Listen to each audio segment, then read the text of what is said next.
When I discharged in 1990, I went down to Florida because that is where every single living member of my family had migrated to from California. I had been devising a plan to get to New York City. I knew I could make a career for myself if I got to New York. And along the way, by spring of 1990, I was back in the hospital with endometriosis because it had migrated to my kidneys. And I was spending most of my time bleeding out on the bathroom floor.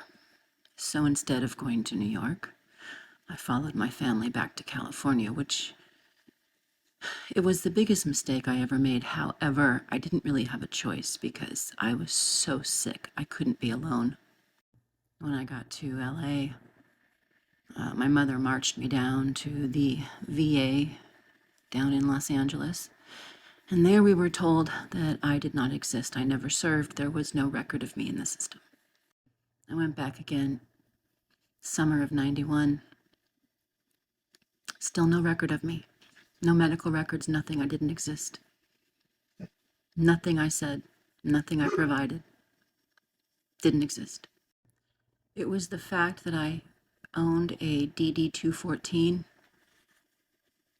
and I was a woman who had served in the military that got me into the Lupron Depot clinical trial for endometriosis in 1991.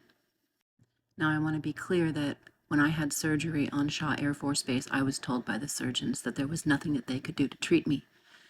But there were new therapies being developed that I would have access to if I was a civilian. So in hindsight, it doesn't surprise me that I was accepted into the clinical trial as a woman veteran in 1991. In 1994, I tried again. I still didn't exist. No record.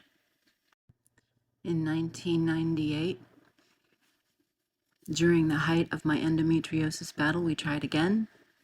Still no record of my service. I did not exist. Went back again in 2004. Suddenly, I'm in the system. I exist, but there's absolutely no medical records, and my DD-214 doesn't show anything that would have provided any kind of disability or illness. 2008, 2009, I tried in Las Vegas. No record. Just a DD-214. Nothing else.